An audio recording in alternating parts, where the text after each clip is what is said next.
from the shadows of the radio towers. This is the GayPHX Podcast, your community radio on demand. It's gonna be a good day, and everything is going to go my way.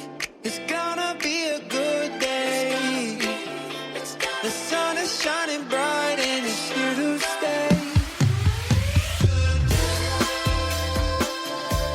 This week on GayPHX, you can still feel the sunscreen on your skin and the bass in your chest. IBC just wrapped up, and man, it was everything. The bears, the parties, the dancing, the mingling, and of course, the playing.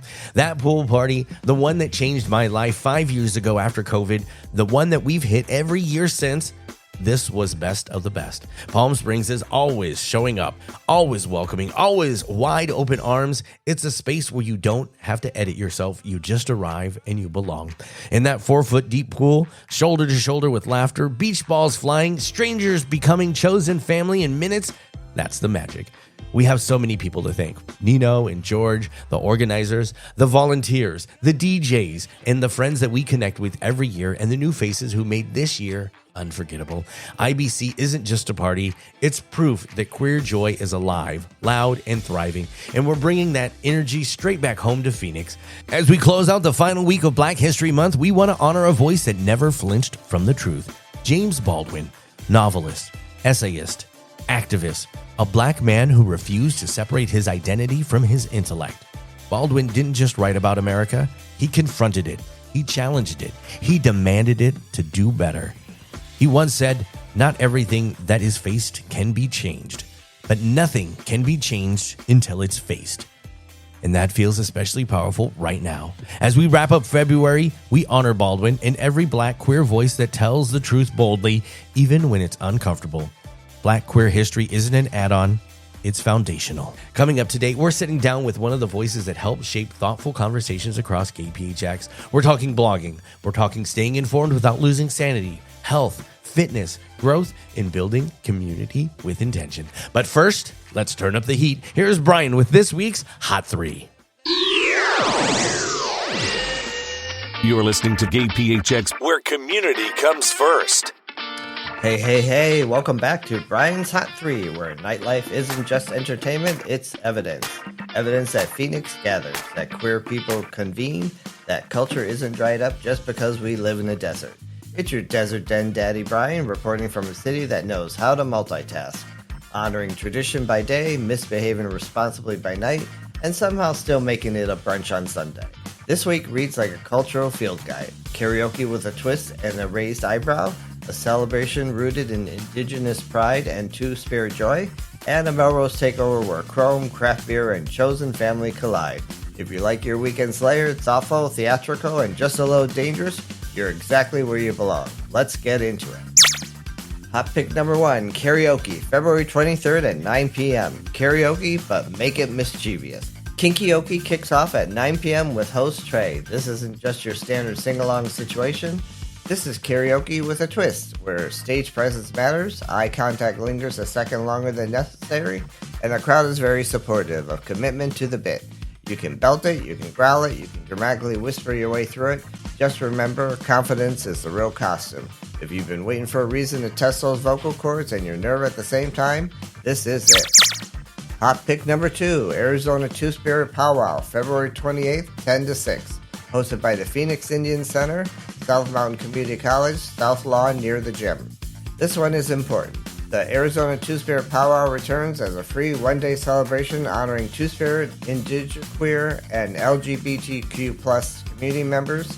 It's rooted in culture, respect, and visibility, and it welcomes everyone.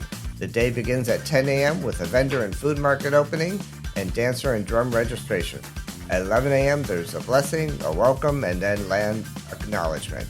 Noon brings a grand entry and color guard, then dance contests across all age groups, include a Two-Spirit special, followed by awards at 5:30 and a closing blessing at 6. Bring water, bring sunscreen, bring a chair. Leave alcohol, drugs, weapons, and pets at home. Show up present, show up respectful, show up ready to witness community in motion. Hot pick number 3. 23rd Annual Melrose Street Fair and Classic Car Show, February 28th from 11 to 5 p.m. The Melrose on 7th Annual Street Fair stretches over a half mile in the heart of the Melrose District. It's free, it's loud, it's local, and it's one of the Phoenix staples that reminds you exactly why this neighborhood matters. They're going to have local artisans, food trucks, live musicians, entertainment zone, classic car show, craft beer garden, and business lining 7th Avenue showing up big. Hosted by the 7th Avenue Merchants Association, celebrating 25 years, this is their 23rd Street Fair, and it's giving main character energy all day long. Stroll it, shop it, support local, and yes, you absolutely can pose next to the classic car like you inherited it. Phoenix, that's your Hot 3. Before I slip back into the night, thank you. Every listen, every share, every time you show up somewhere because you heard it here, that turns a segment into connection.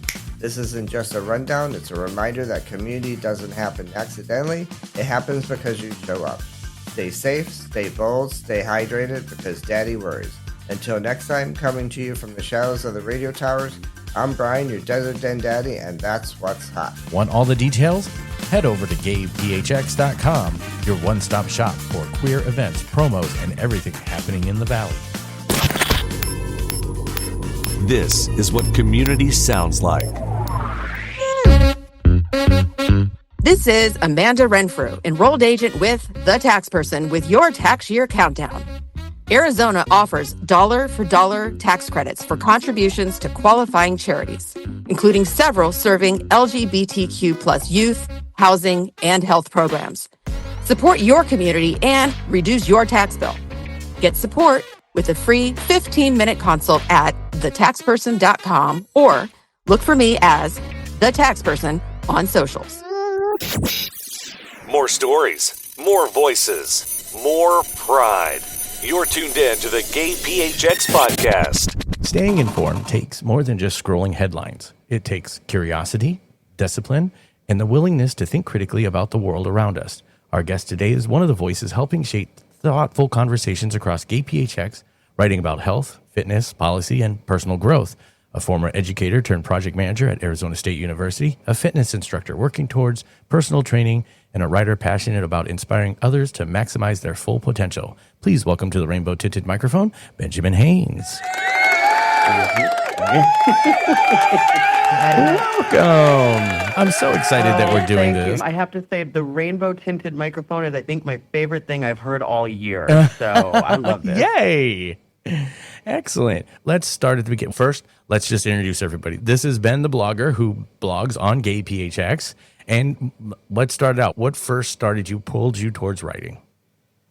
It's funny, actually. It's never been, until the last handful of years, it's never been something that I've actively pursued or thought that I should pursue. I remember when I was a kid, I would love to. My mom was an elementary school teacher, and so I would sometimes go with her to the school that she taught at on the weekends when she would work in her classroom, and I'd just sit on the computer and play that old, and I'd play like the Oregon Trail. I was going to say Oregon Trail. Yes, and then I don't know if anybody recalls the program, the application Kid Pick, but you could create pictures and like type things in there. And so I remember I would like type little made up stories in there, and I would find like fun pictures to put with it, and I'd print it out and I'd glue it on construction paper, and I'd be like, I wrote a book, hey. And I remember when I was a teenager, my dad pulled me aside and he was just like, Ben, I think we need to get real about, who you are and what you are. You're a writer. And I remember I was angsty. I was like 13, 14. I thought, that's not what I am. No. And I don't know. He saw something. He really did. And maybe I didn't do anything with it then, but a couple of years ago, I was going through some pretty nasty times, and I was going through a lot of really deep personal change, and I really had to just strip myself down to my last atom of myself. And one thing that I really did while I built myself back up from rock bottom was I wrote about what was going through my mind, the things that I had experienced up to that point, between being a gay man, being a teacher, just being human in this world. And I found it incredibly cathartic and incredibly therapeutic and incredibly healing. And I just thought, I wrote for a couple online publications here and there, just quick little pieces, like personal essays and whatnot. And I just remember thinking, I could do this. And I feel like if I could even just help one person, if I could even inspire one person just to potentially maybe make a positive change in their life through the words I put on paper, then that means it's worth it. And I don't know, that's been what fueled me to move forward with my writing, if that makes sense. It does. It totally does. And so when you're writing for this community, what responsibility do you feel as a blogger? Ooh, that's a really great question. I feel like I need to make sure that I want to make sure that I'm validating people, especially in times like right now. We're in the midst of a pretty chaotic administration that nobody wants to talk about, but unfortunately we have no choice but to talk about. It's one of those weirdest things because we don't want to talk about it because all it does is upset us. But we have to know what's going on so we know when things happen, why it's happening. Exactly. And I want to make sure people feel validated for feeling the way that they feel, however they feel. If they feel angry, I want them to know that's okay. If they feel lost, I want them to know that's fine. If they feel like powerless or like they don't know where to go or what to do or who to turn to, I want them to know that's fine. And there are things for them to do. And maybe if you're ready to do them right now, great, there's plenty to do. And if you want to do things, but you want to just dip your toes in and go slowly, you can do that. Whoever you are and however you are right now is not a problem. It's just making sure that everybody feels like they have a voice and they have a place to feel seen. And that's really what I want to really accomplish with the words that I put down on paper and put out there online. I really want to make sure that the pieces that I write feel like a safe place for people. So in this fast-moving news cycle, because every day there's 10 zillion headlines to distract us from what is the real story, how do you balance staying informed without becoming overwhelmed or getting lost in the noise that they create? That's also a wonderful question. And I think this is a wonderful time for me to go ahead and just address kind of the elephant in the room that, yes, I do write for GayPHX. It has been a very hot second since I have produced content for the website. And I want to own that and I want to apologize for that. But I also want to say that, hey, that actually speaks perfectly to the question you just asked, because I found that the more that I was writing and the more that I was thinking deep and introspectively about how can I really connect with the community and how can I produce something meaningful and how can I really tap into what's going on right now and what would really mean something to the people of this community, I found myself almost getting dragged into a bit of a dark place from time to time because I was forcing myself to go there. Right. And I had to remind myself, Ben, whoa, take a step back. Like, you're getting a little dark right now. You're getting a little twisty. I guess that's also why we've never pushed because we know that it's so overwhelming. I did an interview earlier today of someone who's been labeled a enemy of the state and a terrorist. She's a 62-year-old woman. Oh my goodness. Yeah, wow. Yeah, so I get it. I totally get it. That's why we appreciate everything that you've come out with. We love everything that you've come out with because it's so thoughtful and introspective, and I don't have the energy to try and do that very frequently because there's just too much going on, and if I do, I get lost in it. So completely understood, and you never have to apologize for this. It's a volunteer position, and we love that you're doing it. Yeah, thank you. And I guess it's important, though, that we do recognize those moments where it's, okay, hold on, we need to take a step back, and we need to collect ourselves. And the things that I do to really keep myself grounded and to keep myself from going off the deep end, one, clearly, I write. And I like to write about a whole multitude of things. And I also, it's funny, I'm making myself talk about this with people because then it's more likely that I will do something with it. But I've talked about this with my therapist because that's another thing I do to keep myself grounded is that every other week I see a therapist for about 90 minutes and I talk and we go through everything. But I've shared with him that for the last year or two, a couple of years actually now, I've started like creating characters in my mind and I've started building the world that they live in my mind. And I tell my therapist, I'm like, they're my imaginary friends just to laugh about it. But I'm like, but it gives me a bit of an escape and it allows me to think of this person that I'm imagining in my mind and what their life is like and what their world is and the things that are weighing them down and how can I see them through their story. And it's something admittedly that I would like to explore more of in 2026 of how can I actually make something fruitful come out of this. But so that's one thing I do. I write, whether I write nonfiction or I'm creating fictional things, I do that. I see a therapist, as mentioned. I go to the gym. I work out. I teach my fitness classes at Mountainside Fitness. I go for walks. I drink lots of coffee. I read. I watch stupid television shows that'll allow me to escape reality for an hour. Oh, we need to share what shows so that we can kiki about that.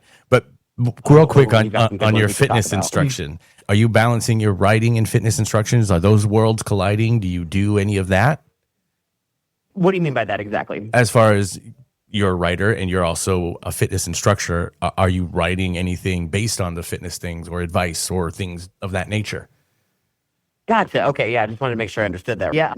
I don't actually write too much about fitness. No. I mean, I keep those two worlds separate, but you might have just awoken a bit of a beast in me now, because now I'm like, wait, how could I bridge those two communities together? Maybe one of my imaginary friends that I create is going to be like a gym rat, and there's something that, you know, he needs to solve within like the fitness community or something. I don't know. You might have just planted a seed, and if you did and it makes me a millionaire, I will give you at least 20%. Excellent. I like that. I'll take it. Exactly. Physical health definitely influences mental clarity. So how does that feed into the writing then, even if you're not writing about fitness? Oh, absolutely. Because I'm going to be honest with you. I have been a fitness instructor. Oh my God, what year is it? It's going to be 2020. Almost 2026. I know, this is wild. I started doing it in 2011. So this year I will hit 15 years of teaching group fitness classes, which is absolutely bonkers to think about. I started when I was in college. I was 20 years old. But it's just become such an integral piece of my life to be active. And I kind of align with Mario Lopez, the beautiful man that he is, in that if I have not, oh my God, we could talk about him all day. But you can save my bell. Oh my Lord. Oh, that man. Oh, those dimples. Oh, but God, I remember he said something. Oh, those dimples. But I remember he said something once about, I feel like my day hasn't really begun if I haven't broken a sweat. And to be quite honest, that's how I am too. I'm not exactly an early bird necessarily. I do teach 2 early morning classes a week, but it's easy for me to get up because I know that I've got like 40 people that are depending on me to be there. So yeah, there's that. However, yeah, I just feel like if I get to the end of the day and I did not get some kind of physical exertion in, I feel like it was a missed opportunity. I'm blessed with this miracle body that I have been given, and I get to do this one time. And I just feel like if I'm not doing the things to keep this body of mine in as good of shape as I possibly can, then I'm missing something along the way. And it's not even just body, it's body, mind, and spirit. Okay, I'm taking care of the body, but by doing so, that's fueling my mental clarity, and that's also making me happy. And so by doing that, I'm really fueling all 3 things. And it doesn't necessarily mean that I did a HIIT class, or I did the stair machine for 30 minutes, or I was burning 1,000 calories in a matter of an hour, but just some kind of physical movement. Your body craves it. I was just saying, just movement does. I go for walks. Yeah. I have injuries. I cannot run a mile. I cannot do certain things, but I can walk. Not very far and not very often, but I do when I can. And those little bits all help. And it also gives me a mental break. I spend all day looking at screens. So when I go on a walk, I actually don't take a screen with me. I know, shocking. I could put a headset on, but I haven't gotten that far. And I take the dog for a walk. And that's movement. And it's wonderful. And I always tell people, whatever movement you can get, whatever movement you can do, go do it. Go do it. Because it's a cliche statement, but you never regret a workout. You never regret getting some physical activity. You never do. You always feel so much better. And to quote, Elle Woods from Legally Blonde, exercise gives you endorphins. Endorphins make you happy, and happy people don't shoot their husbands. So there's that. Exactly. I love that you used Elle Woods for that, because I was going to say the same thing. Whenever you're feeling depressed, if you get up and just move, that it does so much. As someone who's suffered from depression throughout his life, I've come to realize that, and that movement, and that's why I try not to sit in one place at a very long time. It does. It gets you endorphins going. It also stimulates the brain. I'm not focused on whatever it is that's bringing me down, because I've got to pay attention to what's in front of me. I've got to navigate. I've got to watch the dog. I've got all these other things that pull me away from whatever it is that was pulling me down. And I really love what you said too about trying to leave the screens behind and disconnect too when you can, because we have become a society that is just wired to keep ourselves with these screens in front of our faces, no matter what we're doing, no matter what time of day. From the morning, the first thing I did this morning, and I even clocked it as I did it, I rolled over, opened my eyes, and looked right at my phone. And what did I miss overnight? Yes, exactly. And unfortunately, that is what I think, unfortunately. But all that aside, I'm like, oh my God, like I need to start putting my phone maybe like across the room. So like I at least have a chance to, like, I don't know, open the blinds, or I don't know, do something else before I touch my phone. I don't know. It's just those little habits we have to build. But we really have just become so dependent and so just designed to be wired to these screens all day that we do have to remember to put them down, walk away, and just go outside, see nature, touch grass, as the kids say. Right. It's hard for me to say a digital detox because I'm a technologist. Little did I know that the way I was growing up, everyone would turn into. And what I mean, always in front of a screen looking at something. Little did I know that was the whole world was going to end up doing that. Exactly. And I was even thinking, I was like, the irony is that we're having this conversation as we record an episode for something that people have to use their screens to access. This is true. They don't actually anymore, because now that we're a radio station, you can actually ask Alexa, play GayPHX on TuneIn, and there's no screen, and we can just run in the background. Oh my goodness. Okay, that was a perfect plug to that. Yes. And I will now be, and I just got a new Echo device for my apartment, so I guess that's going to be my next command for her once I get off this call. Hey. Yes. And it's great because then we can sit in the background, and that's the idea, is that we play music to keep you entertained. We give you some little bits of information about what's going on to keep you informed and hopefully not make you depressed. But that way you know what's happening in our town, in our city, and all the fun things. There's just so much. 2026. Oh my God, Ben, is going to start out crazy. So by the time this airs, I'm gonna go ahead and reveal, because by the time this airs, it'll already be out there. We are working with IBC. We are working with the Bears. I love the Bears so much. We are having a major promotion where we're giving away tons of tickets for people to get out to Palm Springs to go to the IBC pool party, because it was the first one that I went to after COVID, the first Bear party I ever went to. And I fell in love with it, and I finally understood why people went to them, and that's what started my addiction to going to these things and meeting these people. And so it's awesome that I get to share that with the city, that I get to give some tickets to people that are listening, that tune in, that are a part of this community.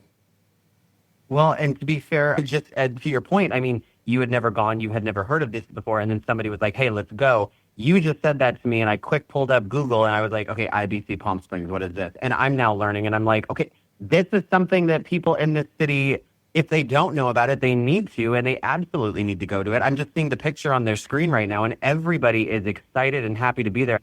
If that's not the type of environment we need to surround ourselves with right now, I don't know what is. And it's the best part is it's bears of all shapes and sizes, of all races, of all backgrounds, of all sexual preferences.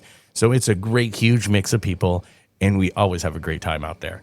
So we're super stoked to get to partner with them and get to help bring that information out here to Phoenix. So little tease, by the time this airs, everyone's going to know and going to be able to enter to win contests and all kinds of fun stuff we got going on. Then to our listeners who are hearing this, I wish you all the best of luck in your endeavors to win tickets, because this looks like it's going to be a blast. Oh, it is. You'll have to join us. We're going to have to try and get you passes or something. I'm going to say February, that's the perfect time to go. We're ready for a little bit of a getaway. And it's just when we start to get a little bit of heat, but not necessarily. And the pool, let me tell you, because it says pool party, the pool is only 4 feet deep. So it's not a deep pool. It's a cool, chill pool. It's actually the perfect pool to just hang out with, take selfies, get to know people, and chat. I love the pool there for that.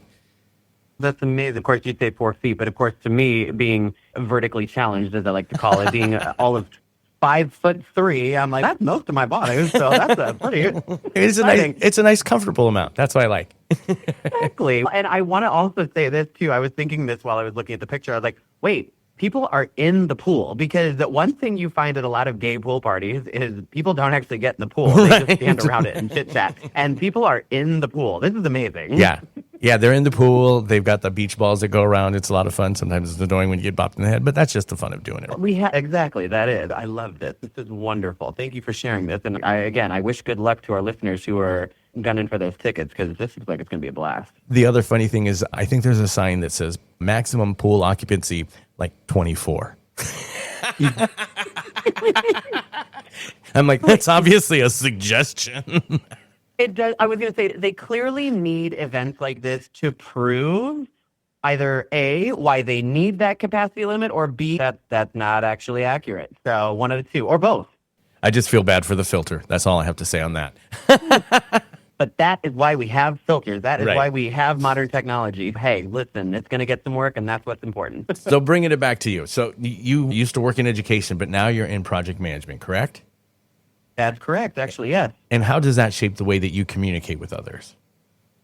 Oh, God. I was an elementary school teacher for 10 years, and I spent 6 of those years teaching 5th grade, 3 of those years teaching 4th grade, and 1 year teaching 6th grade. And I taught that year of 6th grade, and I said, that was fun. Let's never do that again. That's right, when they start to get rowdy.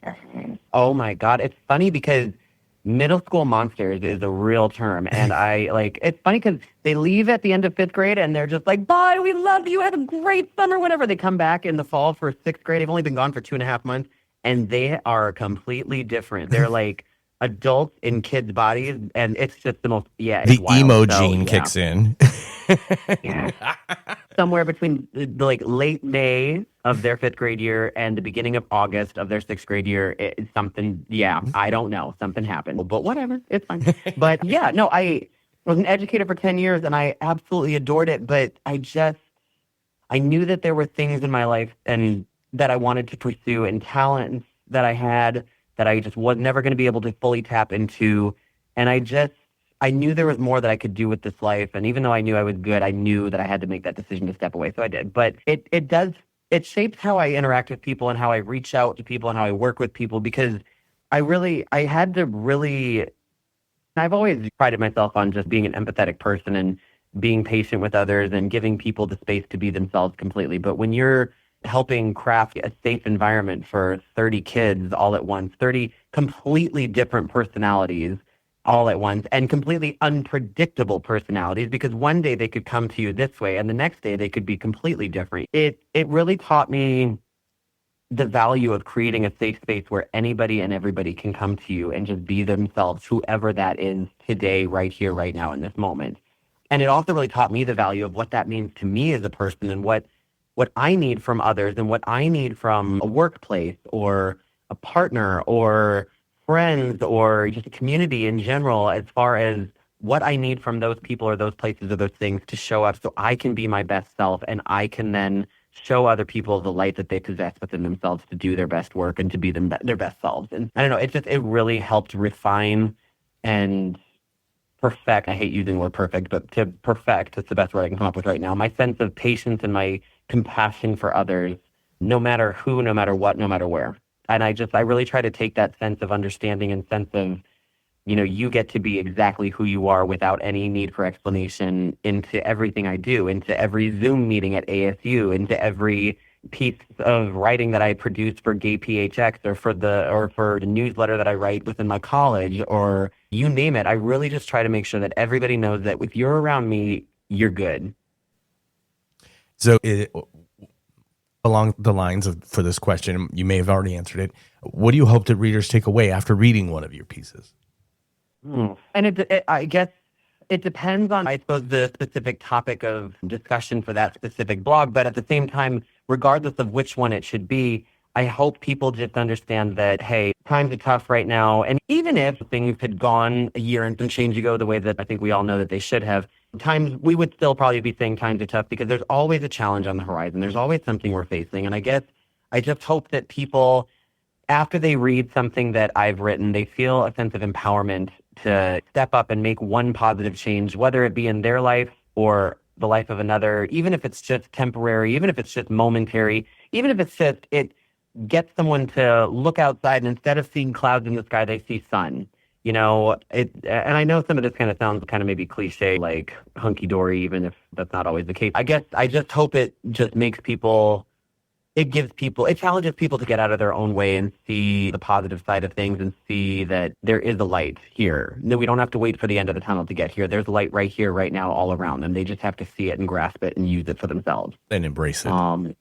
Yeah, exactly. And understand that doesn't mean they have to do some Olympic-sized act of grandeur or whatever. They can just simply I don't know, even just tell the next person they see walking down the street, they can just smile at. The next person they pass in the grocery store, they can say, I really like your shoes. If somebody drops something around them, they could just quick pick it up without even hesitating. Just those little things that we can do to make our community more welcoming and more safe for every single person. You have the capacity, you have the ability. Reach out, do it. You have it. So it's kind of like I grew up with the kill them with kindness. That even if you disagree. Yeah. Because. Exactly. Go ahead. What goes around comes around. And I'm a firm believer in that too. That is, I do genuinely believe in the sense of karma, that eventually the universe does find little ways to right itself. Maybe not always in ways that we can see, maybe not always in ways that feel... And maybe not always in ways that I know about as much as I wish that I knew. And that, because yes, unfortunately, sometimes the people who have wronged you, they will get their comeuppance. Things will come back around to them, whatever.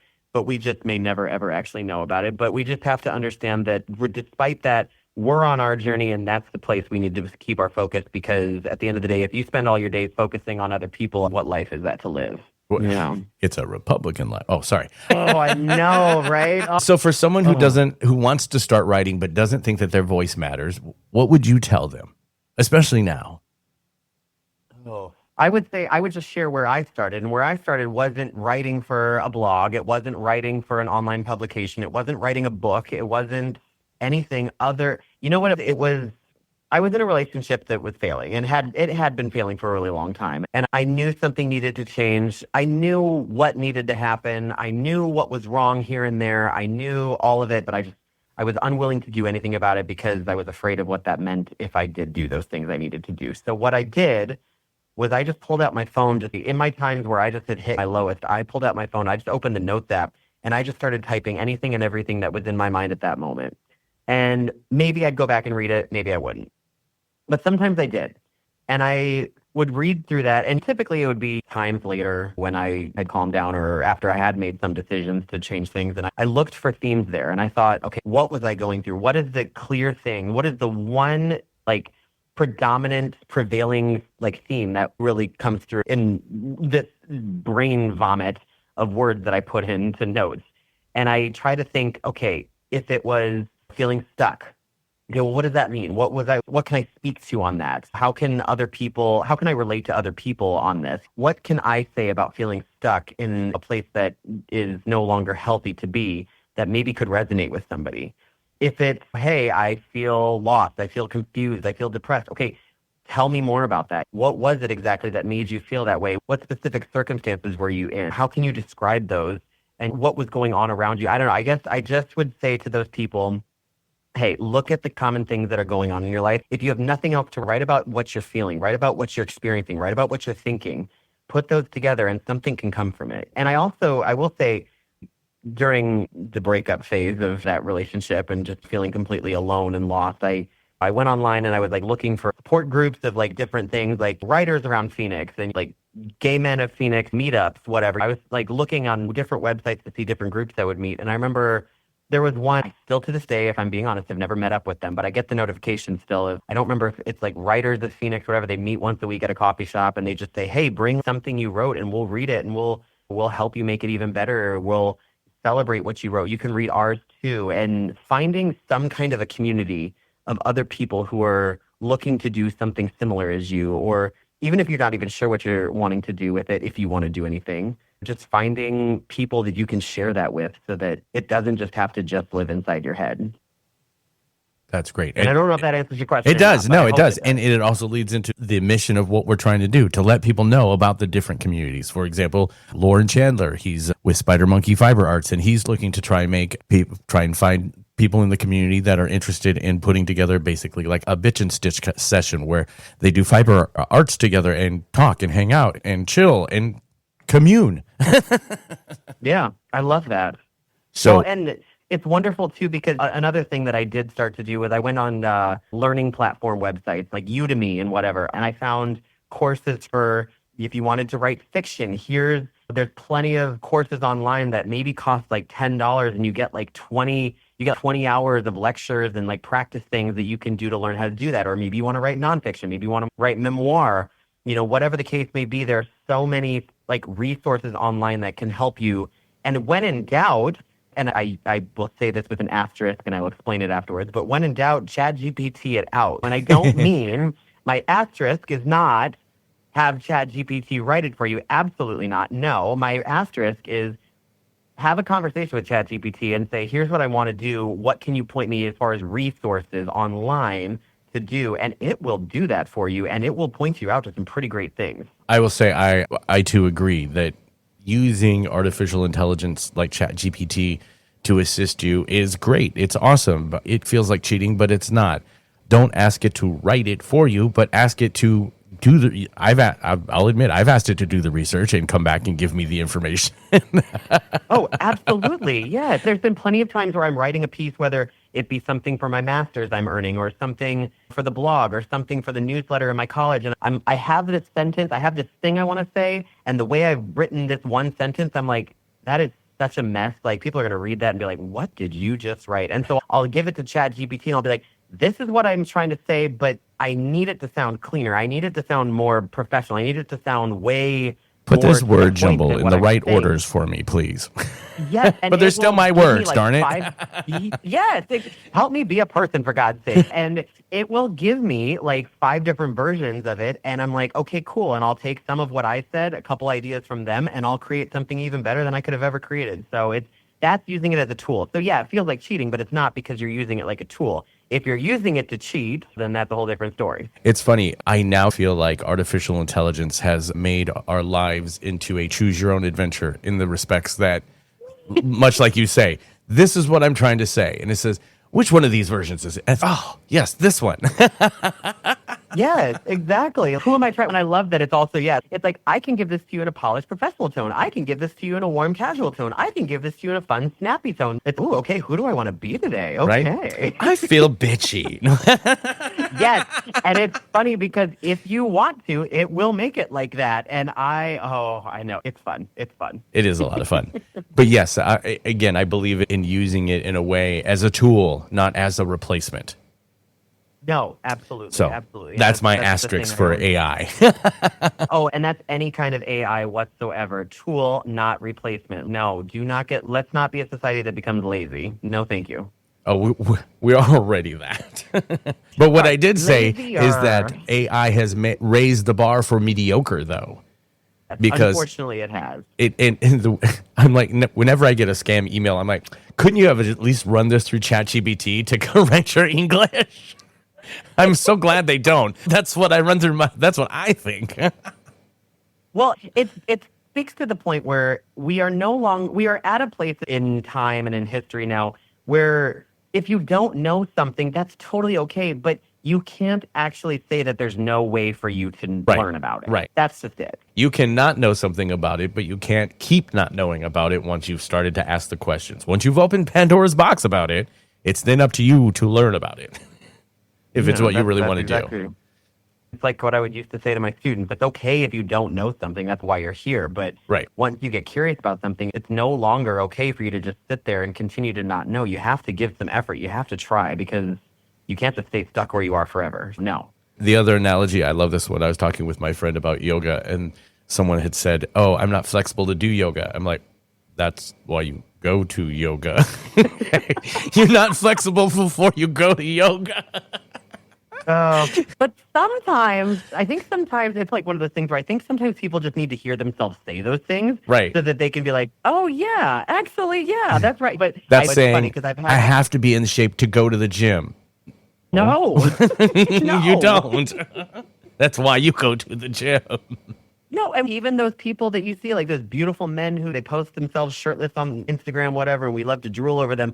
But even those big, strong, beautiful people that are in the gym, they're still there, not because they are trying to maintain, sure, but they're also trying to get to an even stronger and even healthier version of themselves. Right. That's why the gym exists. Right. Yeah.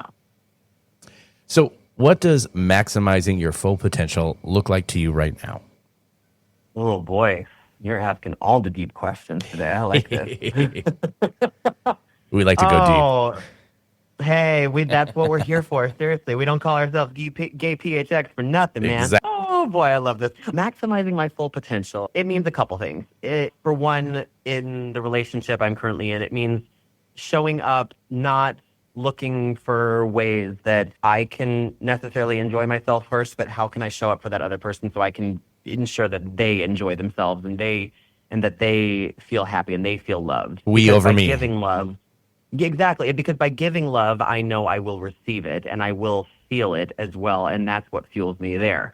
When it comes to work, maximizing my full potential means I'm going to continue to ask the questions, even if I'm like, but that's probably going to put 4 or 5 more things on my plate. So what? That's what I'm here for. And am I just supposed to just sit behind a desk and just type emails and schedule meetings all day? No, that doesn't advance you. So looking for those opportunities in my professional career to go a step further, to learn the thing that I don't know, to meet the person I haven't met, to try the thing that scares me a little bit so that one day it doesn't. I have a bit of a fear of event hosting just because past times where I've tried to host events and they didn't go well.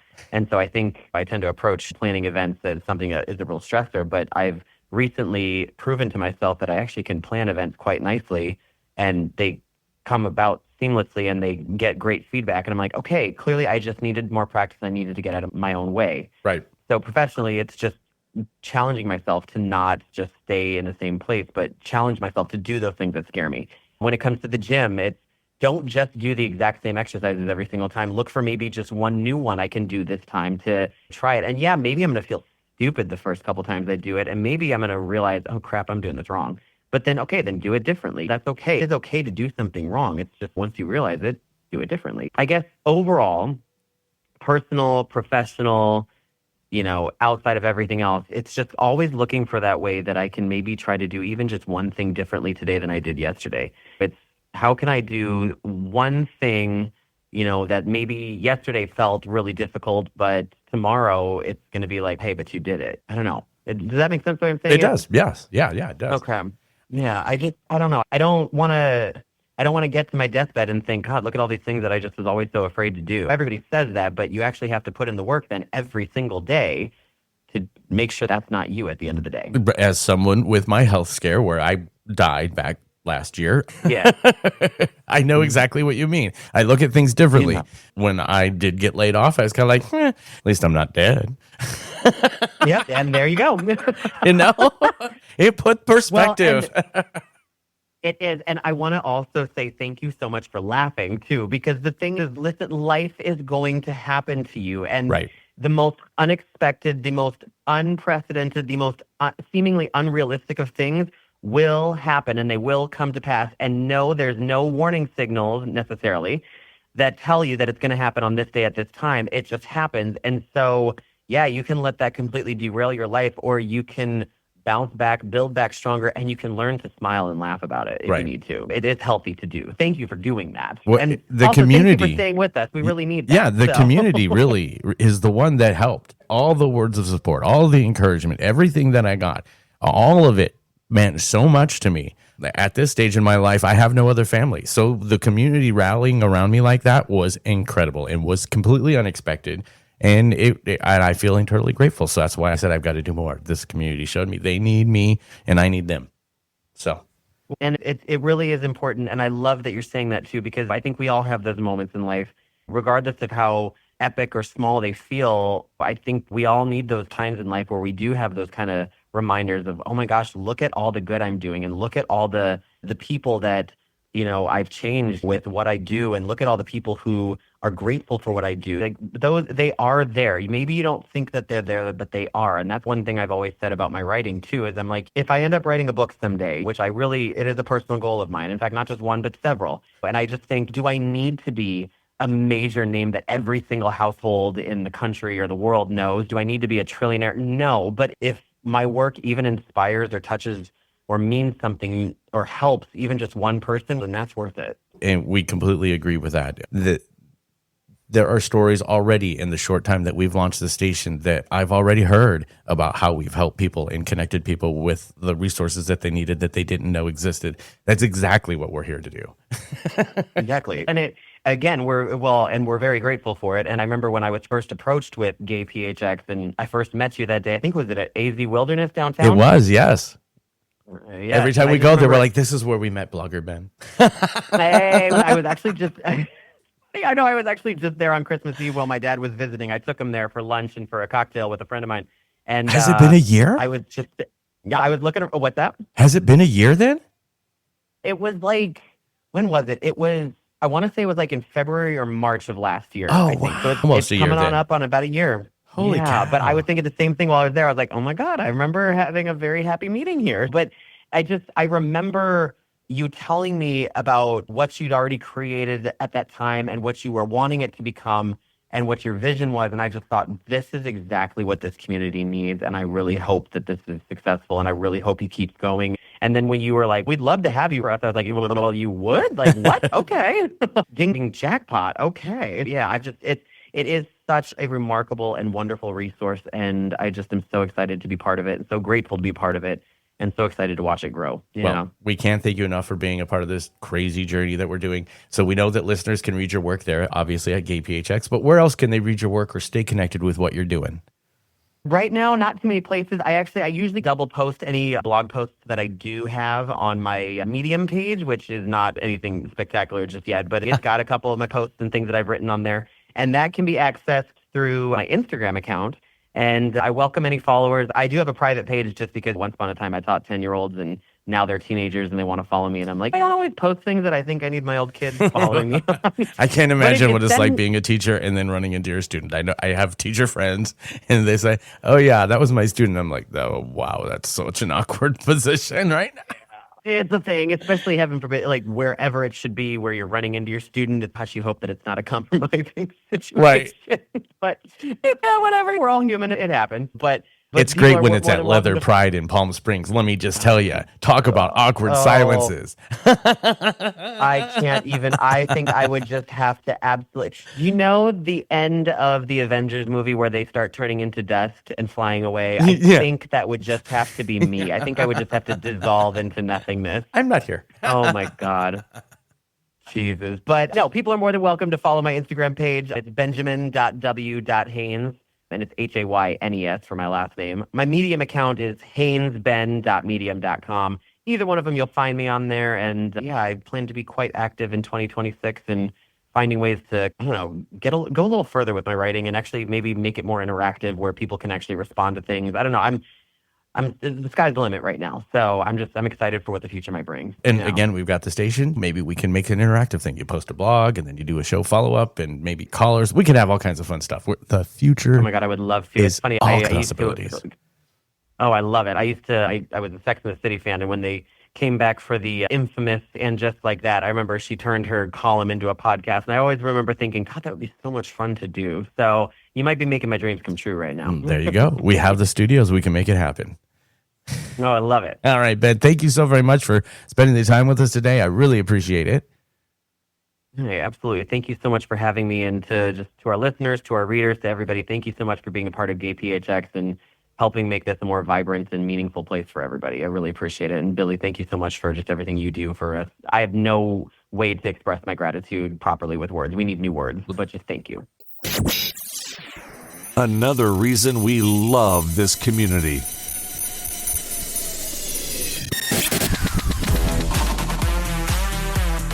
I'm Daddy Dave, your friend in the fight to end stigma, and I'm the founder of Team Friendly, here today to talk about partner notification. If you've ever tested positive for an STI, informing past sexual partners can be a challenge, but it is an act of care. A friendly conversation can remind others the importance of testing, treating, and staying healthy. It's not about blame or shame. It's about respect, honesty, and quality health care for one another and owning up to the intimacy that we share. So if a past sexual partner informs you about such matters, that you might have been exposed to an STI, be cool about it. Say, thanks for letting me know, I'm on it, and be grateful that testing, and if need be treatment, is available for us all. Being friendly means let's look out for each other's health. Pride lives here. What a great conversation. Ben, thank you. Thank you for your honesty, your thoughtfulness, and for bringing depth and curiosity to everything that you do. The way that you approach writing, growth, and community adds a real value to GayPHX, and we're grateful that you're part of this. And to you, yes, you listening right now, thank you for being here. Whether you're driving, working out, walking the dog, or just taking a break from the noise, we're glad that you chose to spend some time with us. GayPHX keeps growing because you keep showing up. And if you've got an event coming up, big or small, nonprofit, creative, advocacy, or just something fun, get it listed for free. Head to gayphx.com and click Submit Event. If it's happening in our community, it belongs on the calendar. And if you've got a story to tell, your journey, your business, your nonprofit, your art, your comeback story, your cause, come share it. Sit down at the rainbow-tinted microphone and let Phoenix hear you. Visit gayphx.com/book and grab your spot. And don't forget, you can tune into the soundtrack of our city anytime. Listen to GayPHX on TuneIn, Radio Garden, and radio.net. We've got new artists, new tracks, and fresh energy in rotation, and we'd love to add yours into the mix. If you're a local artist, submit your music at music.gayphx.com and let's amplify your sound. We're building something real here, a station, a platform, a community, and you're a part of it. We'll see you next week. We love you, Phoenix. We're together, the sun is bright, and there's nowhere better than by your side. We're together, the sun is bright, and there's nowhere better than by your side. Thanks for hanging out with the GayPHX Podcast. Be kind. Be bold. Be you.